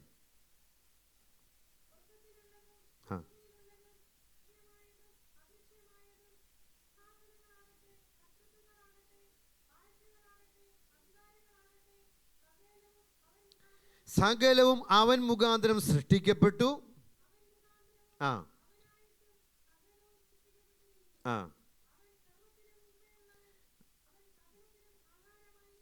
നോക്കിയേ, ക്രിസ്തുവിനെ കുറിച്ച് കൊലോസ്യ ലേഖനത്തിൽ പരാമർശിക്കുന്ന ആ ഒരു പദം ശ്രദ്ധിച്ചേ. ക്രിസ്തുവിനെ വരച്ച് കാട്ടിയിരിക്കുന്നത് എങ്ങനെയാണ്? അവൻ സർവത്തിനും മുമ്പേ ഉള്ളവൻ, അവൻ സകലത്തിനും ആധാരമായിരിക്കുന്നു എന്ന് പറഞ്ഞാൽ അവൻ ഉള്ളപ്പോൾ ഉണ്ടായിരുന്ന സന്ദർഭത്തിൽ ഒരൊറ്റ സൃഷ്ടിയും ഉണ്ടായിരുന്നില്ല. Price the Lord. ഒരൊറ്റ സൃഷ്ടിയും അവന് മുമ്പ് ഉണ്ടായിട്ടില്ല. അവൻ മുഖാന്തരം ആ സകലവും സൃഷ്ടിക്കപ്പെട്ടത്. അതാ പറഞ്ഞത്, അവൻ സർവത്തിനും സകലത്തിനും ആധാരമായിരിക്കുന്നു. Price the lord. വീണ്ടും വായിച്ചെടുത്ത വാക്യത്തിലേക്ക് നോക്കിയേ. അപ്പോൾ സഭയെന്ന ശരീരത്തിൻ്റെ തലയാകുന്ന ക്രിസ്തുവിനെ പറ്റി പറയുന്നത് അവൻ സകലത്തിന് മുൻപേ ഉള്ളവനാണ്. Price the lord. അപ്പോൾ നമ്മുടെ തലയാകുന്ന കർത്താവിനെ കുറിച്ച് നമ്മൾ എന്താ ചിന്തിച്ചിരിക്കുന്നത്? Price the Lord. ചിലർക്ക് ഈ യേശു കർത്താവിനെ അറിയുന്ന ഒരു അറിവെന്ന് പറഞ്ഞാൽ ബൈബിളിൽ മാത്രം കാണപ്പെടുന്ന എഴുതപ്പെട്ടതാകുന്ന ഒരു ദൈവനിറവ് മാത്രമേ ഉള്ളൂ. ചിലർക്കോ പലസ്തീൻ നാട്ടിൽ ഏതോ ഒരു കാലത്ത് ജീവിച്ച് മരിച്ചതാകുന്ന ഒരു യേശുവിനെ മാത്രമേ ഉള്ളൂ. Price the Lord. എന്നാൽ അതിൻ്റെയൊക്കെ അപ്പുറമായിട്ട് നാം ചിന്തിക്കുവാൻ തക്കവണ്ണം ഇവിടെയാകണം. സഭയ്ക്ക് തലയാകുന്ന കർത്താവിനെ കുറിച്ച് നമ്മൾ ചിന്തിക്കും പറയുന്നത് അവൻ സകലത്തിനും അധികാരിയാകുന്ന ദൈവമാണ്. അവൻ മുഖാന്തരം ആ സകലത്തിനും സൃഷ്ടിക്കപ്പെട്ടത്. അവൻ സകലത്തിനും ആധാരമായിരിക്കുന്നവനാണ്. അവൻ സകലത്തിനും മുൻപേയുള്ള ദൈവമാണ്. Price the Lord. അങ്ങനെയുള്ളതാ ഒരു ദൈവത്തിൻ്റെ മക്കളാണ് നാം എന്ന ഒരു ബോധ്യം എപ്പോഴും നമ്മെ ഭരിക്കണം. സ്തോത്രം. വീണ്ടും വായിച്ചേ. ആ ഓക്കെ, അവൻ ആരംഭമാണ്. 2, മരിച്ചവരുടെ ഇടയിൽ നിന്ന് ആദ്യനായിട്ട് എഴുന്നേറ്റവരുമാ. Praise the lord. വീണ്ടും വായിച്ചേ. ആ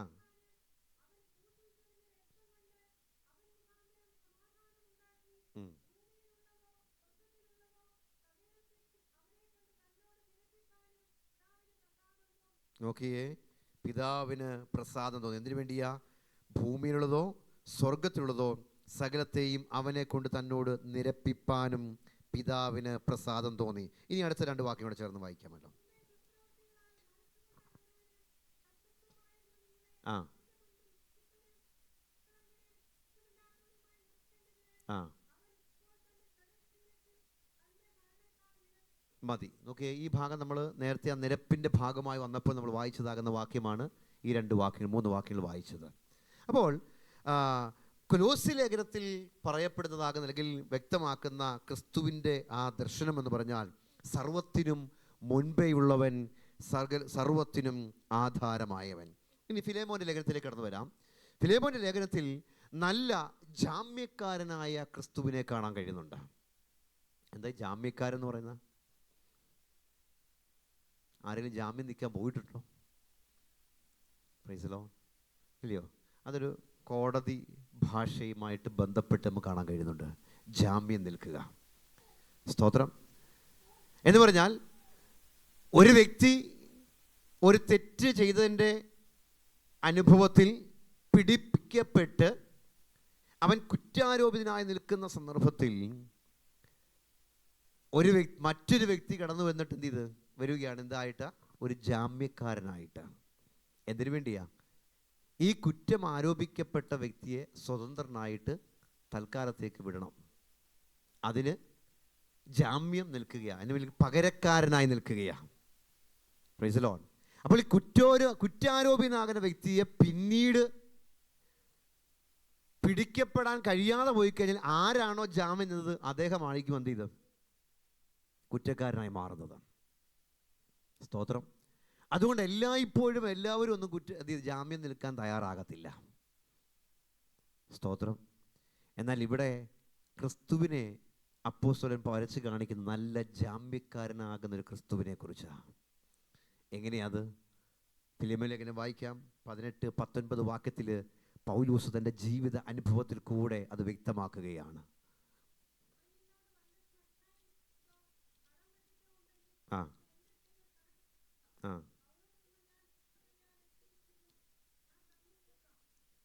നോക്കി, ഒനേസിമോസ് എന്ന് പറയുന്ന ആ വ്യക്തി ഫിലേമോൻ്റെ വീട്ടിൽ നിന്നും എന്തോ മോഷ്ടിച്ചതിൻ്റെ പേരിൽ പിടിക്കപ്പെട്ട് ജയിലിലായ അനുഭവത്തിൽ പൗലോസിൻ്റെ സുവിശേഷീകരണ ജയിലിലുള്ളതാകുന്ന പ്രവർത്തന മുഖാന്തരം അവൻ മാനസാന്തരപ്പെട്ടു. എല്ലാവരും ശ്രദ്ധിക്കണേ.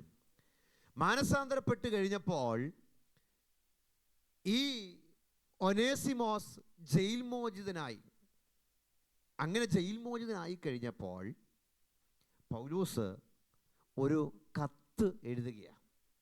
ആ കത്ത് എഴുതി ഒനേസിമോസിൻ്റെ കയ്യിൽ കൊടുത്തിട്ട് പറയുന്നു, നീ എന്ത് ചെയ്യണം? ഈ കത്തുമായിട്ട് നേരെ ഫിലേമോൻ്റെ അടുക്കലെത്തണം. കാരണം ഈ നിന്റെ യജമാനായിരുന്ന ഫിലേമോനുമായിട്ട് എനിക്കൊരു വ്യക്തിബന്ധമുണ്ട്. അതൊരു സാധാരണ വ്യക്തിബന്ധമല്ല, ഒരു ആത്മാർത്ഥമാകുന്നൊരു വ്യക്തിബന്ധമുണ്ട്. കത്തിൽ എന്താ പരാമർശിക്കുന്നത് ഒരുപക്ഷെ ആർക്കറിയത്തില്ല, ഒനേസിമോസിന് അറിയത്തില്ല. കത്തുമായിട്ട് നേരെ ഫിലേമോൻ്റെ അടുക്കലെത്തുന്നു. ഫിലേമോൻ കത്ത് വായിക്കുമ്പോൾ കാണുന്നതാകുന്ന കാഴ്ചകൾ. സ്തോത്രം. ഒരുപക്ഷെ ദൂരത്ത് നിന്നേ ഒനേസിമോസിനെ കണ്ടപ്പോഴേ ഫിലേമോൻ ആദ്യം താല്പര്യപ്പെട്ട് കാണത്തില്ല. അവനെ ആട്ടിപ്പായിക്കാനൊക്കെ ഒരുപക്ഷെ ശ്രമിച്ച് കാണുമായിരിക്കാം. എന്തായാലും കൊള്ളാം, കൊടുത്ത കത്ത് വാങ്ങി വായിച്ച് നോക്കുമ്പോഴാണ് കാര്യത്തിൻ്റെ ഗൗരവം ആർക്ക് മനസ്സിലാകുന്നത്? ഫിലേമോന് മനസ്സിലാകുന്നത്. മുൻപേ നിനക്ക് അവനെ ദാസനായിട്ടായിരുന്നു ഉണ്ടായിരുന്നെങ്കിൽ ഇനിയും ദാസനല്ല, ഒരു സഹോദരനായിട്ട് നീ അവനെ കൈക്കൊള്ളണമെന്നാണ് എഴുതിയിരിക്കുന്നത്. Price the Lord. മുമ്പേ അവൻ ആരായിരുന്നു? അവൻ പ്രയോജനമില്ലാത്തവനായിരുന്നു. എന്നാലോ ഇപ്പോൾ എനിക്കും നിനക്കും പ്രയോജനമുള്ളവൻ. സ്തോത്രം. എത്ര ആഴമേറിയതാകുന്ന വാക്കുകളാണ് ഈ ഒനേസിമോസിനെ കുറിച്ച് എഴുതി ഫിലേമോൻ്റെ അടുക്കലേക്ക് അയച്ചിരിക്കുന്നത്. എന്നിട്ട് പല കാര്യങ്ങൾ പറഞ്ഞിങ്ങനെ വന്ന് അവസാനം വരുമ്പോൾ അതിൻ്റെ 18-ാമത്തെ വാക്യത്തിൽ അതാ പറഞ്ഞത്, അവൻ നിന്നോട് വല്ലതും അന്യായം ചെയ്തിട്ടോ കടംപെട്ടിട്ടോ ഉണ്ടെങ്കിൽ അത് എൻ്റെ പേരിൽ കണക്കിട്ട് കൊള്ളുക. ഓക്കെ, ഒനേസിമോസിന് വേണ്ടി ജാമ്യം നിൽക്കുന്ന ഒരു പൗലോസിനെ കാണാൻ കഴിയുന്നുണ്ട്. Price the Lord. എന്നിട്ട് പറയുകയാണ് അടുത്ത വാക്യത്തിൽ, പൗലോസ് എന്ന ഞാൻ സ്വന്തം കയ്യാൽ എഴുതിയിരിക്കുന്നു. ഇതാരെ കൊണ്ട്? പല ലേഖനങ്ങളും പൗലോസ് എന്ത് ചെയ്ത് പലരെ കൊണ്ട് എഴുതിപ്പിച്ചിട്ടുണ്ട്. എന്നാൽ ഈ ലെറ്റർ പൗലോസ് തൻ്റെ സ്വന്തം കയ്യാൽ എഴുതിയിരിക്കുക. എന്നിട്ട് പറയുന്നു എന്താണ്? ഞാൻ തന്നു തീർക്കാം, നീ നിന്നെ തന്നെ എനിക്ക് തരുവാൻ കടംപെട്ടിരിക്കുന്നു എന്ന് ഞാൻ പറയണമെന്നില്ലല്ലോ. അപ്പോൾ പൗലോസ് പറയുകയാണ്, നീയും എന്നോടൊരു കടക്കാരനാണ്. Price the Lord. എന്നെ കേൾക്കുന്ന പ്രിയപ്പെട്ടവരെ, ഇത് തന്നെ കർത്താവും ചെയ്യുവാൻ കൊണ്ടുമിടയായിത്തീർന്നത്. നമ്മൾ ശിക്ഷിക്കപ്പെടേണ്ട സ്ഥാനത്ത്, പ്രൈസ് ദി ലോർഡ്, നമ്മൾ തെറ്റുകാരായി തീർന്ന സന്ദർഭത്തിൽ നമ്മുടെ തെറ്റിനെ മുഴുവനും ഏറ്റെടുത്ത ഒരു ജാമ്യക്കാരനാകുന്ന കർത്താവിനെ നമുക്ക് കാണാൻ കഴിയുന്നത്. Price the lord. ഹല്ലേലൂയ. നമുക്ക് വേണ്ടി ഇടിവിൽ നിന്നൊരു കർത്താവ്, നമുക്ക് വേണ്ടി ഇടിവിൽ നിൽക്കുവാനൊക്കെ എന്താ അവൻ ചെയ്തെന്നറിയാമോ? Price the Lord. നാം വേദത്തെ വായിച്ചതുപോലെ, ഫിലിപ്പിലേത് വായിച്ചതുപോലെ, സ്വർഗീയ മഹിമകളെ വിട്ട്, തൻ്റെതാകുന്ന ആ സ്വർഗീയമാകുന്ന അനുഭവങ്ങളെല്ലാം വിട്ട് വേഷത്തിൽ മനുഷ്യനായി അവൻ ഇറങ്ങി വരുവാൻ കൊണ്ടുമിടയായിത്തീർന്നു. നമ്മുടെ കണ്ണുകളടയ്ക്കാമല്ലോ, നമുക്ക് ദിവസം പ്രാർത്ഥിക്കാം. ഹല്ലേലൂയ. ഇന്ന് രാത്രിയിൽ ദൈവകരങ്ങളിൽ നമ്മെ തന്നെ സമ്പൂർണ്ണമായി സമർപ്പിക്കുവാൻ കൊണ്ടുമിടയാകട്ടെ. Hallelujah, hallelujah. വേദപുസ്തകത്തിൽ കൂടെ നമുക്ക് ഒന്ന് ഇറങ്ങി ചിന്തിക്കുവാൻ വേണം ഇന്ന് രാത്രി കാലം ദൈവമായ കർത്താവ് നമ്മെ സഹായിച്ചു കൊണ്ടിരിക്കുന്നല്ലോ. ലേഖനങ്ങളിൽ കൂടെ ഒന്ന് ആഴമായിട്ട് നിറങ്ങുവാൻ ദൈവമായ കർത്താവ് നമ്മെ സഹായിച്ചു കൊണ്ടിരിക്കുന്നല്ലോ. ക്രിസ്തു ശാസ്ത്രപരമാകുന്ന ലേഖനത്തിൽ പ്രൈസ് സഭയുടെ തലയാകുന്ന ക്രിസ്തുവിനെ കുറിച്ച്, ഫിലിപ്പി ലേഖനത്തിൽ മരണത്തോളം ദാസനായി തീർന്ന ക്രിസ്തുവിനെ കുറിച്ച്, കൊലോസ്യ ലേഖനത്തിൽ സർവത്തിനും മുൻപേ ഉള്ളവൻ, സർവത്തിനും ആധാരമായ ക്രിസ്തുവിനെ കുറിച്ച്, ഫിലേമോന്റെ ലേഖനത്തിൽ നല്ല ജാമ്യക്കാരനാകുന്ന ക്രിസ്തുവിനെ കുറിച്ചും കേൾക്കുവാൻ നമ്മിടെയായി തീർന്നല്ലോ. അവൻ നമുക്ക് വേണ്ടി ജാമ്യം നിന്ന കർത്താവാണ്. Price the lord. Hallelujah, hallelujah. നമ്മെ സ്നേഹിച്ചതാകുന്ന ആ സ്നേഹത്തിൻ്റെ വലിപ്പം നാം മറന്നു പോകരുത്. അവൻ നമ്മെ കരുതിയ കരുതികൾ നാം മറന്നു പോകുവാൻ ഇടയാകരുത്. Praise the lord. ഹല്ലേലൂയ. ഏത് പദവി വിട്ടാണ് അവൻ ഇറങ്ങി വന്നത്? ലോകത്തിൽ ആരും പദവി വിട്ട് താഴേക്ക് ഇറങ്ങുവാൻ വേണ്ടി ശ്രമിക്കത്തില്ല. ഒരു പടി കൂടെ പദവിയിലേക്ക് ഉയരുവാൻ വേണ്ടി ശ്രമിക്കുമ്പോൾ, ഹല്ലേലൂയ, നമ്മെ സ്വർഗ്ഗസ്ഥലങ്ങളിൽ ഇരുത്തുവാൻ തൻ്റെ പദവി വിട്ട് ഇറങ്ങി വന്ന ആ കർത്താവിൻ്റെ സ്നേഹത്തെ ഇന്ന് രാത്രികാലം എത്ര പേർക്ക് ആത്മാർത്ഥമായിട്ട് ഒന്ന് ധ്യാനിക്കുവാൻ കഴിയുന്നുണ്ട്? അപ്പാ, അങ്ങയുടെ സ്നേഹത്തിനായി നന്ദി, അവിടുത്തെ കരുണയ്ക്കായി നന്ദി, അവിടുത്തെ കൃപയ്ക്കായി നന്ദി. സ്വർഗ്ഗസ്ഥലങ്ങളിൽ ഞങ്ങളെ ഇരുത്തുവാൻ അവിടുന്ന് ഇറങ്ങി വന്നതാകുന്ന അവിടുത്തെ കൃപയ്ക്കായി നന്ദി എന്ന് ഇന്ന് രാത്രികാലം ഒന്ന് പറയുവാൻ ഇടയാകട്ടെ. Hallelujah, hallelujah, hallelujah, hallelujah, hallelujah, hallelujah. എല്ലാവരും ചേർന്ന് അല്പസമയം ഒരുമിച്ച് പ്രാർത്ഥിച്ചാട്ടെ. സ്തോത്രം, സ്തോത്രം, സ്തോത്രം, സ്തോത്രം, സ്തോത്രം. Hallelujah, hallelujah, hallelujah. കർത്താവേ, അങ്ങ് ഞങ്ങൾക്ക് വേണ്ടി ഇറങ്ങി വന്ന സ്നേഹത്തിനായി സ്തോത്രം. ഞങ്ങൾക്ക് വേണ്ടി പരമയാഗമായി തീർന്ന് ഞങ്ങൾക്ക് വേണ്ടി ഒരു നിരപ്പിൻ്റെ അനുഭവത്തെ നൽകി തന്ന കൃപയ്ക്കായി നന്ദി എന്ന് ഇന്ന് രാത്രി നാളെ നമുക്ക് ഇതിൽ പറയാമല്ലോ. സ്തോത്രം, സ്തോത്രം, സ്തോത്രം. Hallelujah, hallelujah. പഴയ നിയമം മുഴുവനും ഒരു മശിഹ വരുന്നു എന്ന് വിരൽ ചൂണ്ടിക്കാണിച്ച അനുഭവത്തിൽ പുതിയ നിയമത്തിൽ വ്യക്തമാക്കുന്നുണ്ട്. ആ പറയപ്പെട്ട മശിഹ, പ്രവചന പുരുഷനാകുന്ന ആ മശിഹ, പ്രവചന പുരുഷനായ ആ ക്രിസ്തു ഇതാ അവതരിച്ചിരിക്കുകയാണ്. സ്തോത്രം, സ്തോത്രം. അവൻ ദൂരസ്ഥരായിരുന്ന നമുക്ക്, ഹല്ലേലൂയ, ദൂരസ്ഥരായിരുന്ന നമ്മെ പിതാവാക ദൈവത്തോട് നിരപ്പിക്കുവാൻ ഇവിടെയായി തീർന്നു. നിരപ്പിക്കുവാൻ നിവർത്തിക്കുമെന്ന് പഴയ നിയമം പറഞ്ഞ് അവസാനിപ്പിക്കുമ്പോൾ പുതിയ നിയമത്തിൽ നിരപ്പിൻ്റെ ശുശ്രൂഷവൻ നിറപടിയായി നിവർത്തിക്കുവാൻ നടപടിയായി. എങ്ങനെ അവൻ നിവർത്തിച്ചു? തൻ്റെ സ്വന്തം രക്തം കാൽവറി ക്രൂശിൽ ചൊരിഞ്ഞ് പരമയാഗമായി തീർന്നാണ് ആ നിരപ്പിൻ്റെ ശുശ്രൂഷവൻ പൂർത്തീകരിക്കുവാൻ നടപടിയായത്. സ്തോത്രം. Hallelujah, hallelujah. നമ്മളിനി അന്യരല്ല, പരദേശികളല്ല. ഹല്ലേലൂയ. അവൻ്റെ സ്വന്തം ഭവനക്കാരത്രേ. സ്തോത്രം, സ്തോത്രം, സ്തോത്രം. അന്യരായി ഒരിക്കൽ നമ്മളായിരുന്നു, പരദേശികളായി നാം ആയിരുന്നു.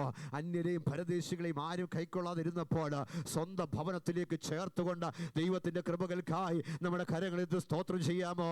Hallelujah, hallelujah. കർത്താവേ, ഞങ്ങളെ സ്നേഹിച്ചതാകുന്ന കരുണയ്ക്കായി അവിടുത്തെ മഹാസ്നേഹത്തിനായി നന്ദിയെന്ന് സ്തോത്രം, സ്തോത്രം, സ്തോത്രം. ദൈവ കരങ്ങളിൽ ഏൽപ്പിച്ചുകൊണ്ട് നമുക്കൊന്ന് പ്രാർത്ഥിക്കാമല്ലോ. സ്തോത്രം, സ്തോത്രം, സ്തോത്രം, സ്തോത്രം, സ്തോത്രം. നമുക്ക് ഏൽപ്പിച്ചതാകുന്ന വചനത്തിന് മുൻപാകെ സമ്പൂർണ്ണമായി സമർപ്പിക്കാമല്ലോ. കേൾക്കപ്പെടുന്ന വചനം നമ്മുടെ ജീവിതത്തിന് തുടർന്നും അനുഗ്രഹകരമായി തിരുവാൻ തക്കവണ്ണം നാളെയും രാത്രി വൈകിയ സമയം കടന്നു വന്ന് ഒരുമിച്ച് ദൈവമായ കർത്താവിനെ മഹത്വപ്പെടുത്തുവാൻ, ദൈവവചന പഠനത്തിൻ്റെ ആഴങ്ങളിലേക്ക് ഇറങ്ങുവാൻ, പരിശുദ്ധാത്മാവിൻ്റെ സാന്നിധ്യം അനുഭവിച്ചറിയണമേ വേണ്ടി നമുക്ക് ഒരുമിച്ച് പ്രാർത്ഥിക്കാമല്ലോ. നമ്മുടെ മടക്ക യാത്രയിലും ദൈവത്തിൻ്റെ കൃപയും സാന്നിധ്യം കൂടി ഇരിക്കുന്നതിന് വേണ്ടി നമുക്ക് ഒരുമിച്ച് പ്രാർത്ഥിക്കാം. സ്തോത്രം. നമ്മുടെ പല പ്രിയപ്പെട്ടവർ കടന്നു വരുവാൻ തക്കൊണ്ടും കഴിഞ്ഞില്ല. കർത്താവ് വരുവാൻ താമസിക്കുന്നു. നാളെ അവർ കടന്നു വന്ന് ഒരുമിച്ച് ദൈവത്തെ മഹത്വപ്പെടുന്നതിന് വേണ്ടി നമുക്ക് ഒരുമിച്ച് പ്രാർത്ഥിക്കാമല്ലോ. ഈ ദിവസങ്ങൾ ഉപവാസ പ്രാർത്ഥന നമുക്ക് ഏറ്റവും അനുഗ്രഹമായി തിരുവാൻ തക്കവണ്ണം. ഹല്ലേലൂയ. നമ്മുടെ വ്യക്തിപരമായ ജീവിതത്തിന്, നമ്മുടെ കുടുംബങ്ങൾക്ക്, നമ്മുടെ സഭകൾക്ക് അനുഗ്രഹത്തിന് കാരണമായി തീരുന്നതിന് വേണ്ടി നാം എല്ലാവരും ചേർന്ന് പ്രാർത്ഥനയായിരിക്കുമ്പോൾ നമ്മുടെ മടക്ക യാത്രയും ഓർത്തുകൊണ്ട് സഹോദരന്മാരുടെ ഭാഗത്ത് നിന്ന് പരിശോധിക്കുന്നതാകുന്ന